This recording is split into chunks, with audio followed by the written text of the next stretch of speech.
السلام عليكم. مقعيقة فاطمة حاجي واية.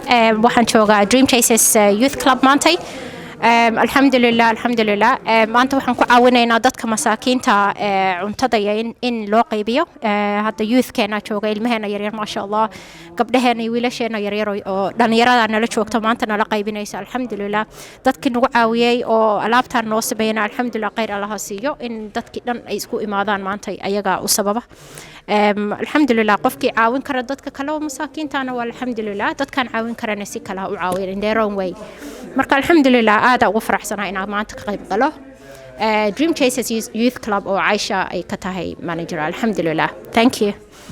maanta meeshan waan joognaa volunteers joogo. maanta waxaa qaybinaa cunto dadka homelesska, dadka guryaasha lahayn, xaafada degan Small Heath. alxamdulilah dad badan maanta soo baxay, dad badan lacag oo diibay. alxamdulilah kuwan waa kana bacyaal gelinaan cunto. waxaa haynaa hilib, rice, bariis, biyo haysna.